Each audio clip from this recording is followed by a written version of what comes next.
سبق روی اور تیز گامی کے ساتھ بڑھتا ہوا نہیں ہوتا۔ اللہ عز و جل اسے اس کے طے شدہ مقام تک پہنچانے کا سامان یوں فرماتا ہے کہ اس پر مصائب و حوادث کا بوجھ ڈال کر اسے اندیشہ ہائے زمانہ اور غم ہائے زمانہ میں مبتلا کر کے اس کے طے شدہ مقام تک پہنچا دیتا ہے۔ اس کو رسول اللہ صلی اللہ علیہ وآلہ وسلم نے یوں فرمایا، جب بندہ اللہ تعالیٰ کے یہاں ایک مرتبے کا حامل ہوتا ہے جسے وہ اپنے عمل کے ذریعے حاصل نہیں کر سکتا، تو اللہ تعالیٰ اسے اس کی جان یا مال یا اس کی اولاد میں مصیبت مبتلا فرماتا ہے، پھر اسے ان مصائب پر صبر کرنے کی توفیق دیتا ہے، پھر اسے من جانب اللہ طے شدہ مقام تک پہنچا دیتا ہے۔ اللہ والو، سب سے پہلا آپ نے حضور پاک صلی اللہ علیہ وآلہ وسلم کی ذات اقدس پر درود پاک پیش کرنا ہے۔ درود پاک آپ نے صرف ایک مرتبہ پڑھنا ہے۔ آپ کوئی سا بھی درود پاک پڑھ سکتے ہیں۔ آپ صلی اللہ علیہ وآلہ وسلم پڑھ لیں یا صلی اللہ علی محمد پڑھ لیں یا آپ درود ابراہیمی پڑھ لیں۔ ایک بار ثواب کی نیت سے میرے ساتھ بھی پڑھ لیں۔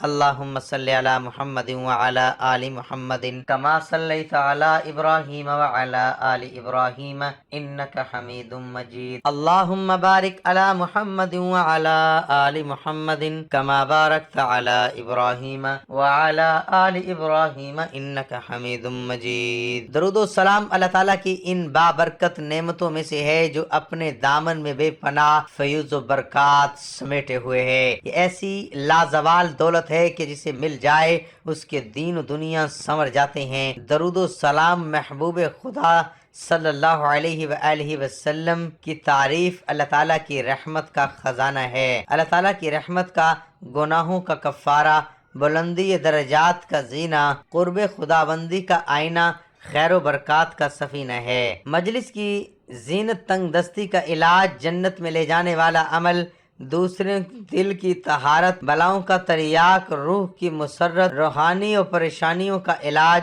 غربت اور افلاس کا حل، دوزخ سے نجات کا ذریعہ اور شفاعت کی کنجی ہے۔ احادیث مبارکہ میں درود و سلام کے بے شمار فضائل و برکات کا ذکر ملتا ہے۔ درود و سلام قرب مصطفیٰ صلی اللہ علیہ وآلہ وسلم کا ذکر ملتا ہے۔ درود و سلام قرب مصطفیٰ صلی اللہ علیہ وآلہ وسلم کا ذریعہ ہے۔ حضور نبی اکرم صلی اللہ علیہ وآلہ وسلم کی ذات گرامی سے والہانہ عقیدت و محبت کے جزوی ایمان ہے۔ اس کے بعد بغیر ایمان کے تکمیل نہیں ہوتی۔ درود و سلام پڑھنا محبت رسول صلی اللہ علیہ وآلہ وسلم کی دلیل ہے۔ کثرت سے درود و سلام پڑھنے والے کو روز قیامت قرب رسول صلی اللہ علیہ وآلہ وسلم کی نعمت سے فیض یاب کیا جائے گا۔ آپ نے سب سے پہلے کیا کرنا ہے؟ 2 رکعت نفل صلاۃ الحاجات کے پڑھ لینے ہیں۔ کسی بھی وقت پڑھ لیجئے۔ 2 رکعت نفل صلاۃ الحاجت کے نوافل پڑھنے کے بعد آپ نے کیا کرنا ہے کہ آپ نے یہ والی آیت آپ نے پڑھنا ہے، بسم اللہ الرحمن الرحیم۔ آپ نے یہ آیت اس طرح سے پڑھنی ہے، رب المشرق والمغرب لا الہ الا ہوا فاتخذوہ وکیلا۔ یہ ایک آیت سورۃ مزمل کی آپ نے اس کو 1000 کی تعداد میں پڑھنا ہے۔ جیسے ہی 1000 مکمل ہوگا آپ کی وہی چیز آپ کو فوراً سے مل جائے گی۔ آپ اس عمل کو ضرور کریں اور دیکھیں کہ چند ہی گھنٹوں میں آپ کی وہ چیز جس کی آپ کو خواہش تھی وہ آپ چاہتے تھے، اور اگر آپ کسی مقصد کے لیے بھی پڑھنا چاہتے ہیں تو آپ ایک جگہ پر بیٹھ کر 2 رکعت نفل صلاۃ الحاجت اور آپ اس آیت کو بار بار پڑھیے، اور جس مقصد کے لیے آپ دعا کریں گے انشاءاللہ عز و جل وہ مقصد آپ کا پورا ہو جائے گا، وہ خواہش پوری ہو جائے گی، آپ کی وہ حاجت پوری ہو جائے گی۔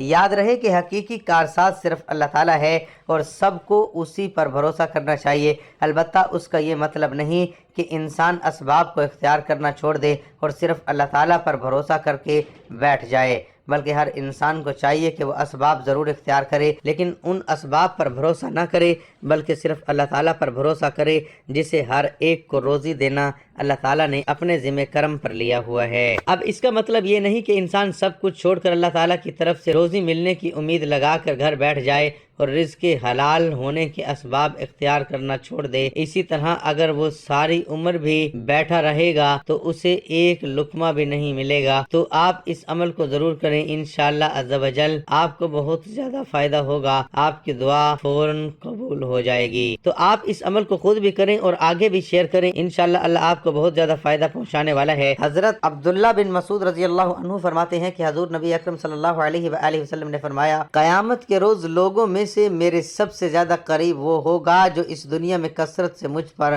درود بھیجتا ہے۔ ناظرین، حضور صلی اللہ علیہ وآلہ وسلم کے فرمان کا مفہوم ہے کہ جس نے بھی اس کو دوسروں تک پہنچایا اللہ تعالیٰ اس کے غموں کو بھی دور فرما دے گا۔ آپ خود اندازہ لگا لیں کہ اس دعا میں اتنی طاقت ہے کہ جس نے اس دعا کو دوسروں تک پہنچانے سے ہی اللہ پاک اس کے غموں کو دور فرما دے گا، تو پھر سوچئے اس کے پڑھنے سے اللہ پاک اتنی آسانیاں پیدا فرما دیں گے۔ یہ امت کے لیے تحفہ ہے، یہ دعا امت کے لیے تحفہ ہے جو نبی پاک نے ہمیں بتائی ہے۔